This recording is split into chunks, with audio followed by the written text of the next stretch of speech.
Ladies and gentlemen, welcome to another Jordan B. Peterson breakdown and discussion video. This one is titled Philosophy of Never Being. Before we get started, I do want to take a moment to just kind of say, if you enjoy the content, please go ahead, like, comment, and subscribe. All that jazz. Really helps the channel, supports me, and if you like what I'm doing, then we can keep doing it. So let's get into it. Philosophy of Never Being. There's this play written by a German named Goethe. I can never say that properly. It's Johann van Goethe, and I can't say it. But he wrote this play called Faust, and he wrote one part of it when he was quite young, and then Faust II when he was quite old. And he has a character in there, Mephistopheles, and Mephistopheles is the devil. And he actually has the devil explain himself twice, basically using the same words, which I really like. It was very profound. And basically, Goethe's Mephistopheles says, he's the adversary of the word. That's a good way of putting it, because that's how it works out mythologically. He's the figure behind the snake in the Garden of Eden, which is something we'll talk about more. But he has the figure behind the snake in the Garden of Eden.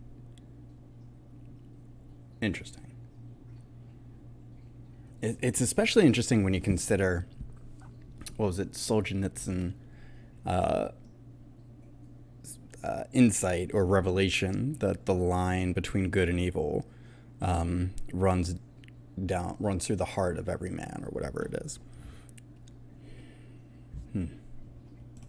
He has a sophisticated philosophy. He's not just some random troublemaker. He's got a deep philosophy, and his philosophy is quite straightforward. And it's compelling. It's compelling. And people are gripped by it quite often, far more often than they think. And his philosophy is, well, look around at the world. It's like Ivan Karamazov in the Brothers Karamazov, when he's trying to disabuse his younger brother of being a Christian monk. Mephistopheles says, well, look at the world. I mean, you look around the world, it's nothing but a bloodbath. It's just suffering everywhere. Everything eats everything, and people die terribly, and they're cruel to one another, and the whole mess is nothing but a constant haul of terrible carnage and ruin and wreck. He says it'd be better if it was never existed at all. And that's a very, very interesting idea. And I do believe, and I've seen this in people many times, that in the depths of despair, especially when you've been betrayed, for example, and you wander into the wrong subdivision of the underworld, that's something that comes to mind. If you have a very sick child, for example, or maybe your whole family is suffering, as whole families do sometimes, an idea is going to come to you. It's like, good God, who put this mess together? And is it really worth it? Is it really worth the suffering? Suicidal people, they say no. They say, no, enough of this. And you have to be pushed a long way, generally speaking, before you'll actually commit suicide. You have to be in very, very desperate straits. But your answer under those conditions is that being is such that it would be better if it had never been. And that's I think it's a terrible philosophy, I believe, because I think what happens if you act it out is that you make the very things that led you to despair far worse. And I can't see that if it's reasonable to draw a logical conclusion that suffering justifies your desire to make being end, that the answer to that can't be to produce more suffering. That just doesn't make sense. And my observation has been that people who act out the Mephistophelian philosophy inevitably make suffering far worse. And then that raises the other specter of, well, do they want being just to cease, or are they just out for bloody revenge at any cost? And my conclusion has always been is that the mask is, well, being shouldn't exist because it's too terrible, but the true motivation is I'm going to make everyone suffer as much as I possibly can before I say goodbye to this place. And if you read the writings of people like the kids who shot up the Columbine High School, they'll tell you exactly that that's precisely and exactly what they concluded and then acted out. So anyways, but in this, God says that it was good. And I've thought about that a lot. It's like, because the question is something like, well, is something better than nothing? Because that's a really good question. Is something better than nothing? There's a trick in that question. You guys know what it is?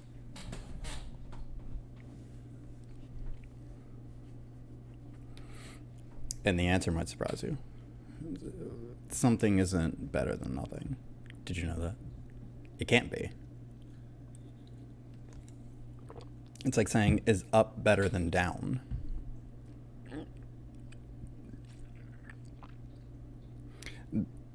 The question, is up better than down, has no meaning.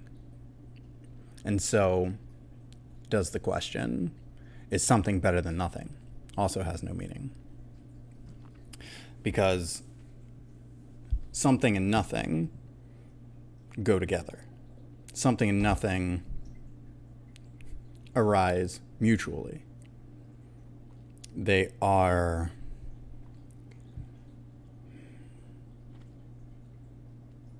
an expression, a dual expression on the nature of being.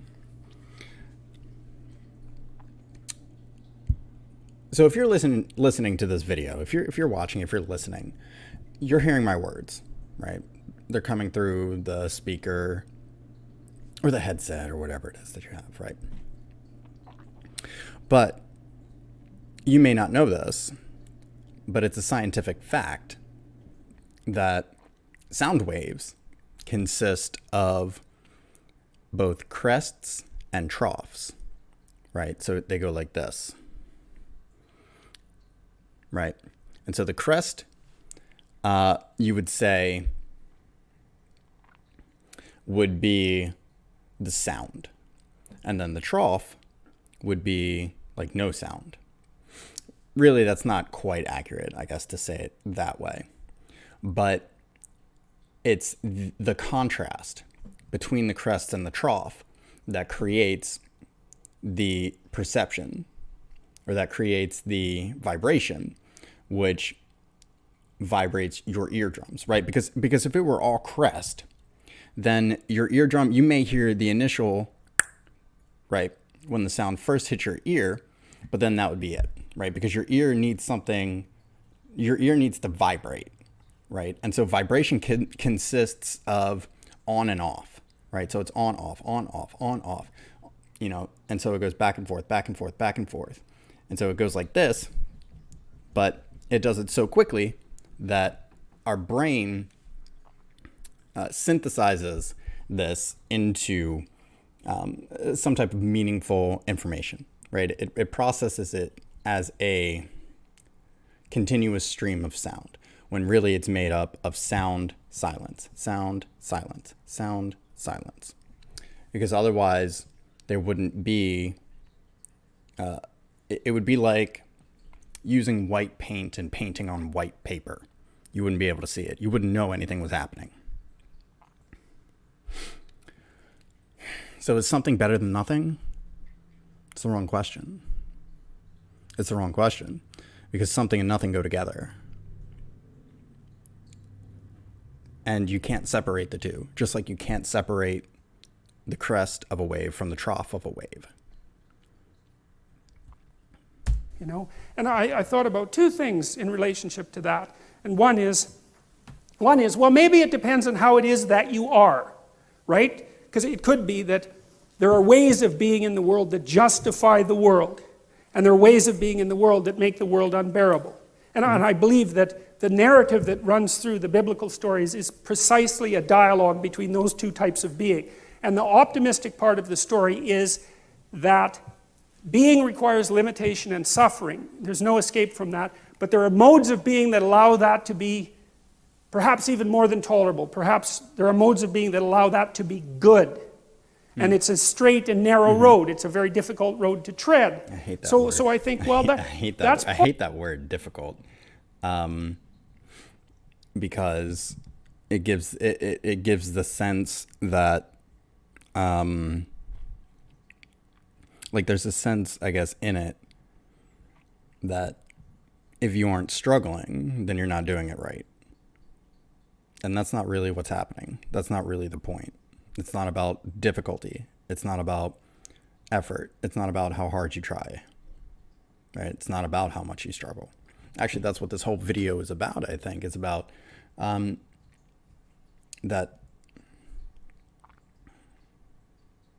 there's something about suffering and struggling that I don't know, maybe aren't necessary. I don't know, there's something locked away in there. Let's see if we can chisel it out as we go. Possible. You know, I'm not an optimist by nature, but that's one of the things that I've conceptualized and read about that I actually find plausible, because it's certainly the case, everyone knows this, that there are ways that you can act that make things worse. Everyone knows that. And so if that's the case, there has to be the opposite. But here's the thing, like what precedes the action? What precedes the action? There's I think it's is it a Taoist saying? It goes something like, when the wrong man uses the right means work in the wrong way. When the right man uses the wrong means work in the right way. And that's a pretty big clue.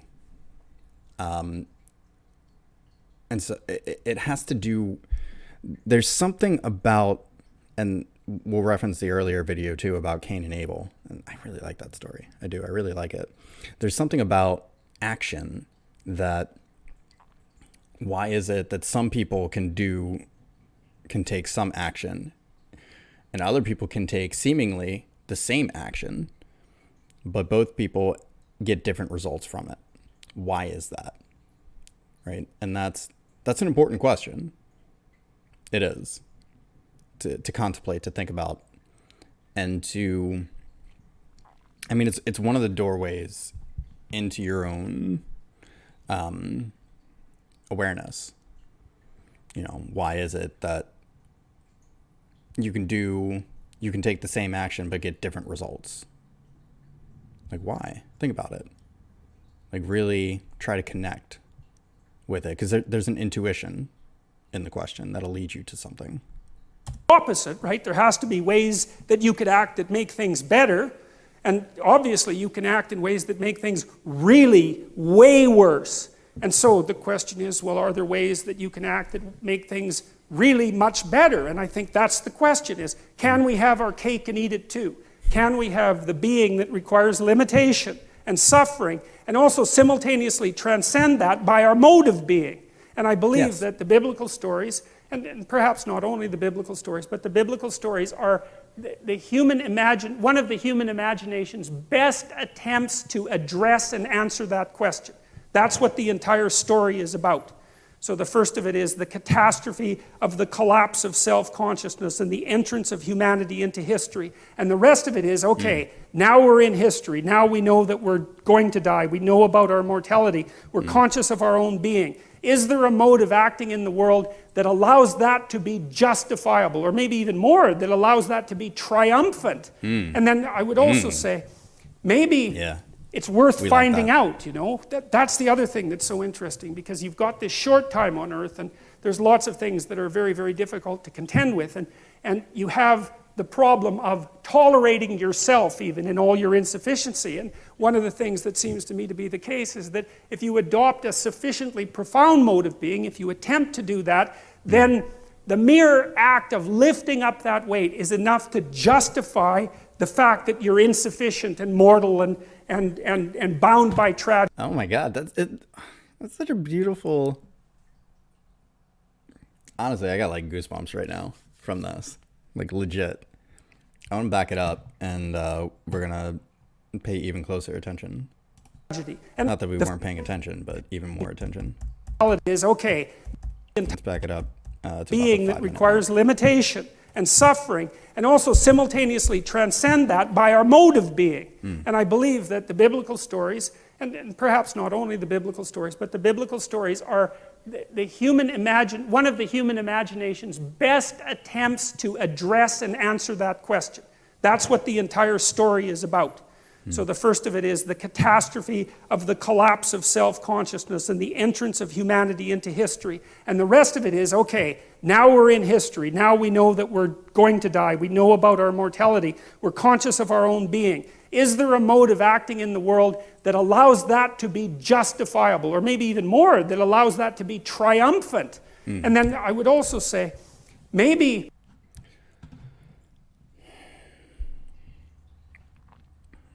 it's a real question, and it's not a question. See, the thing with these questions is that they're for you specifically, like you, like you.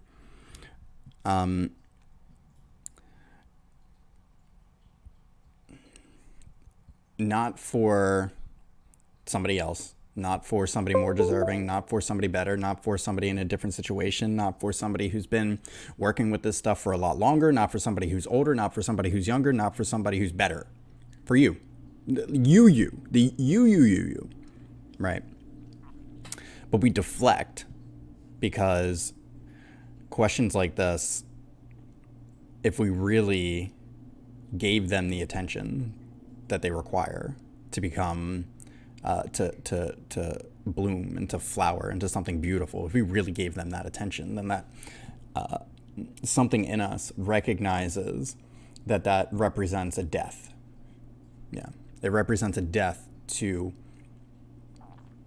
our current identity. And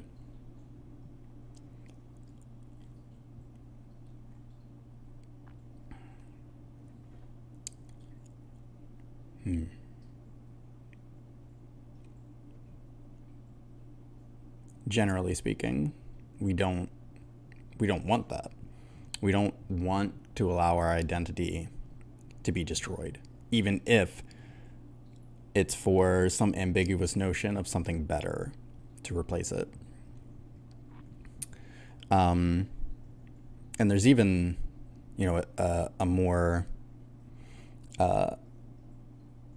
there's even a trickier line in there where if you haven't even realized where your sense of identity is coming from, then a question like that, while it seems profound and intellectual and maybe even inspiring,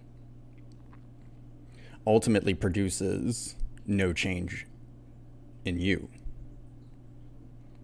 And yet the question especially is for you. And so to engage with it means to give it space, means to give it your attention, right? It doesn't mean to think about it. It doesn't mean to create words about it. It doesn't mean to come up with ideas about it, of what it might mean or what it might look like. It means the question points to a sense. It points to an aspect of your being that underlies your objective identity. And that's a scary thing, because we're so focused on the objects of reality that the subjective seems alien, mundane, dangerous, boring, not worth paying attention to, all kinds of things. And yet, your experience of reality is ultimately subjective. But you haven't taken the time to investigate what is subjective about you. And you've only spent the time focusing on the objects, the things that you can perceive, not the function or the mechanism of perception itself. It's worth finding out, That's the other thing that's so interesting, because you've got this short time on Earth, and there's lots of things that are very, very difficult to contend with. And you have the problem of tolerating yourself even in all your insufficiency. And one of the things that seems to me to be the case is that if you adopt a sufficiently profound mode of being, if you attempt to do that, then the mere act of lifting up that weight is enough to justify the fact that you're insufficient and mortal and bound by tragedy. And I believe that, and I believe people believe that, because if you watch how people act, they look for people they admire. And they do admire people, right? It's a natural phenomenon. You see it starting with children. Children admire and then they imitate. And we look to people who seem to be able to bear the burden of being in a heroic manner, and there's something inside of us that calls to that and that makes us want to mimic that and to follow it. And I think that that's the deepest and most profound of instincts, and I think it's right. And even if you're not so convinced on the positive end, you know, because it's more difficult to be convinced of the positive, you can certainly be convinced on the negative end, because there are ways of being that are so brutal and so reprehensible that merely to read about them is enough to traumatize you. And I think that if you're a person who hasn't lost their soul completely, you can't help but encounter stories like that and shudder away from them. And, you know, Alexander Solzhenitsyn, who was the person who did most to unmask the absolute horrors of communist totalitarianism, said that he believed that the Nuremberg judgments were the most important event of the 20th century. And that was the judgment at the end of World War II, that there were certain actions that no one was to undertake, no matter what their cultural background was, because they were, let's say, crimes against humanity. That there was such a thing as universal evil. And you can debate that, you know, I mean, and people certainly have, but the problem is if you debate that, then you have to say that there are conditions under which the sorts of things that happened, say, in the concentration camps, which would be the gassing of children after their torture and their forcible removal from their parents and all the terrible things that went along with that, that's just okay. It's just an opinion. It's just something that happened, and there are circumstances under which that's justifiable. If there's no transcendent good and evil. No. Yeah, we hit a wall there. I was with you right until that last evil little underneath. Let's back that up. Say in the concentration camps, which would be the gassing of children after their torture and their forcible removal from their parents and all the terrible things that went along with that, that's just okay. It's just an opinion. It's just something that happened, and there are circumstances under which that's justifiable. No.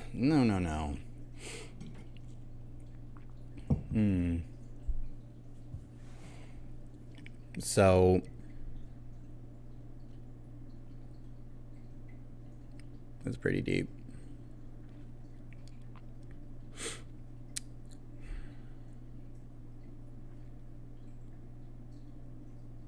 See, I was with you up until the point where there are circumstances that would make it justifiable. I think it's difficult to say that it's okay. Although I might say it's okay that it's not okay. But justifiable means that there's some judgment about it somewhere. If something's justified, that means that there's been a judgment passed on that thing.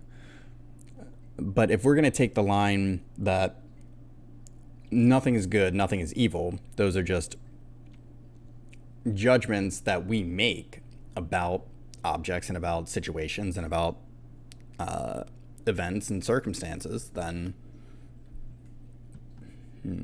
what? See, there's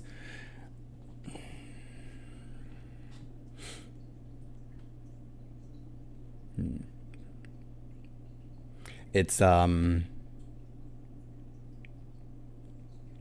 there is a sort of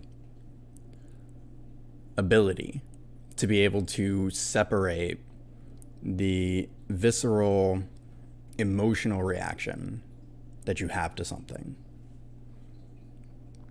and to look at it objectively.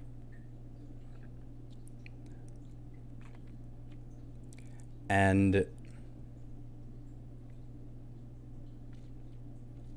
see, if you have a bad dream, if you have a nightmare,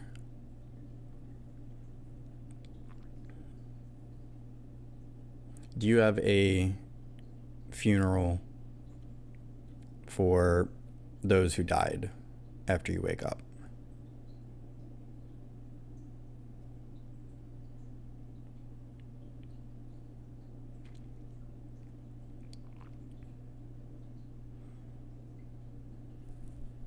Obviously you don't.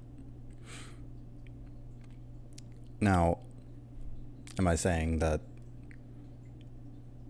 Well, actually, yeah, I think that's precisely what I'm saying. Is that that's why ultimately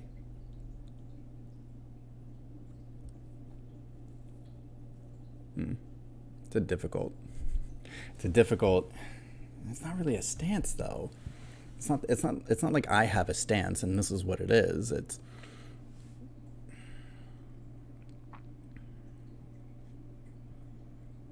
the ultimate nature of your own being remains eternally unblemished.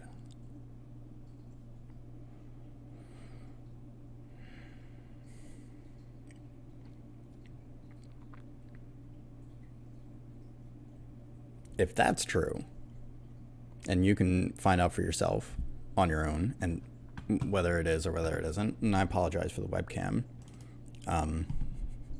deactivating again on me. I'm not sure what's going on there. It's throwing fits today. Okay,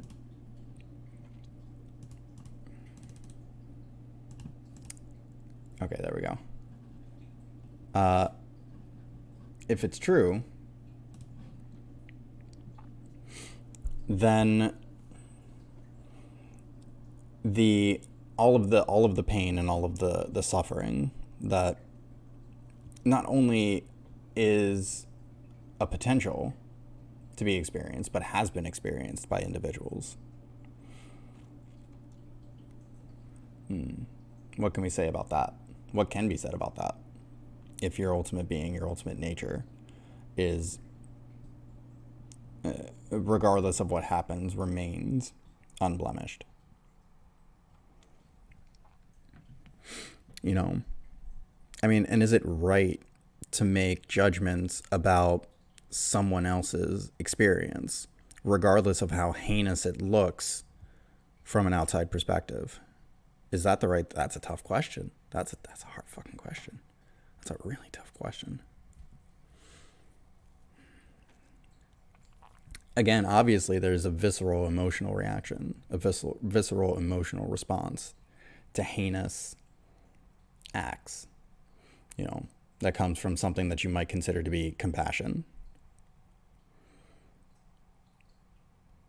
Because really, fundamentally, understanding that other people are, by definition, yourself.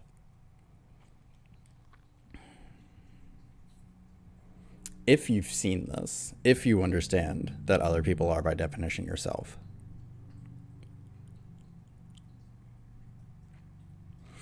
then you don't need to be told how to treat other people. And you don't need to be told how grotesque certain things have been, can be, and continue to be. You don't need to be told. You know. You can feel it. It's not a question.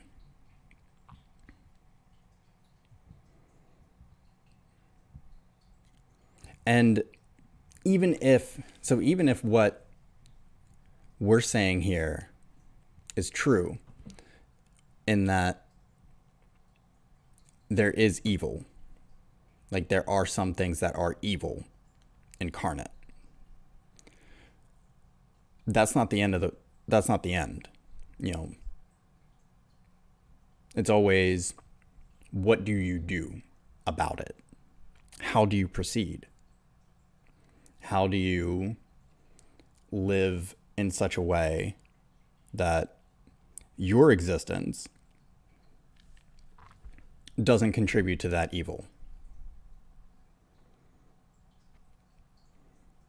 And because it's not enough to just say, well, evil shit happens. Like, bad shit happens. Like, the world is fucked. The world is fucked. Like, people say that a lot. Oh, the world's going to hell. Oh, the world's fucked. Okay. That's not the end. That can't be the end. Like, it cannot be the end. You have to continue. Keep digging into that. What does it mean? What does it mean that the world is fucked? What does it mean that suffering is the foundation of existence? What does that mean?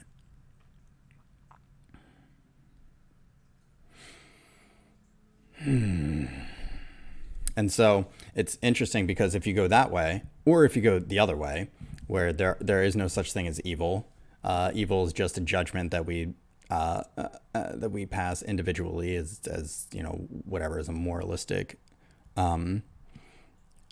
label. They both take you to what do you do?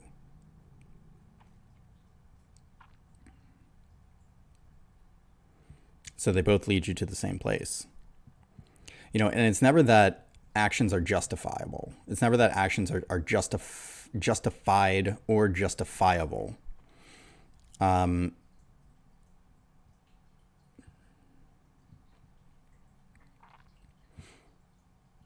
think it's simpler than that. I think the only question is if everybody else, everything else in your experience was you, how would you treat it? All the people, all the animals, all the plants,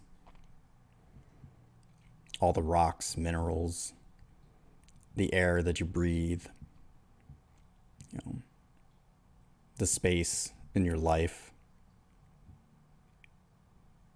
If all of that, you know, even the stars in the sky, if all of those things were you, would you really need to be told how to act or what to do?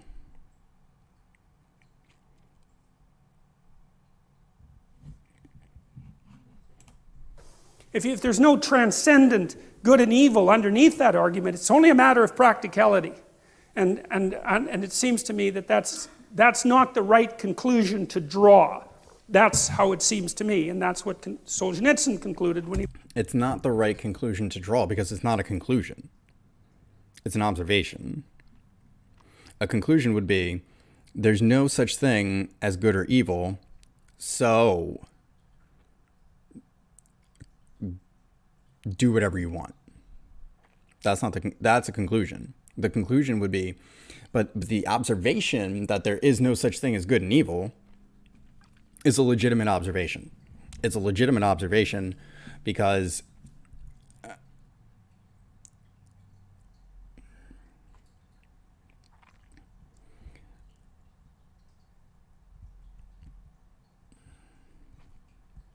good and evil are judgments. If something had the quality of evil, then every being who looked at it would agree without hesitation that yes, this thing is evil. There would be no debate. And so it must be that the thing itself isn't evil. The act itself isn't evil. See, it's almost, we get confused because we have a mechanistic idea of reality. You know, we think of reality as like a machine. You know, almost in the same way that like a car is a machine. And so if we have a, you know, if we look at what was done during the Second World War in Germany and the concentration camps, it's almost innate to us to separate that in our minds, to say that what happened here is an isolated event, almost like you would if, you know, the carburetor in your car, you know, failed. You would open up the hood, or wherever the carburetor is, or whatever failed. You would open up the hood. You would look for what failed. You go, oh, this thing failed. We replace it. Now the car runs fine. And so we take that view and then we apply it to human behavior. And I think that's inaccurate. Because, see, what happened in Germany in the Second World War in the concentration camps was more like the bearing of fruit, not like a piece malfunctioning in a car. You know, it's the natural consequence of the nutrient level in the soil, the quality of the seeds, the level of sunlight, the amount of water, care, and attention that's been given. And then all of those things combined to produce the fruit of genocide. I think that is a more accurate way to describe what happened. It also makes it incredibly more complex to address. You know, it's not if it's, you know, if it's the fruit of something that's been growing for a long, long time, then it's much more difficult to address than simply replacing the carburetor in your car. And yet, if we want to prevent these things from occurring again, then it's absolutely essential that our perception of the situation is accurate, that we understand really what happened. And we still don't yet. We really don't. We really don't. You know, however many years later. And God, almost 100 years, right? And we're still trying to figure it out. Like, how the hell did this happen? How the hell did the carburetor fail? It's not that the carburetor failed. You know, it's that the tree bared the fruit it was always going to bear. He looked at the Nuremberg trials. So the notion that it was good, well, even if you don't believe that, and you know, because maybe it's not as good as it could be, I would say it's incumbent on you as someone who participates in the process of furthering creation to act as if it could be good at least, and to further that with all of your efforts. Partly because what the hell else do you have to do that can possibly be better than that? That can possibly justify your existence more than that. And you know perfectly well, if you have any sense at all, if you think clearly about it at all, is that that's what you want to see in everyone else. You know, it's you're desperate and maybe you're cynical, and now and then someone appears that acts at least momentarily like a light in the darkness, and that lifts your spirit up and gives you a little bit of hope and maybe helps you continue on.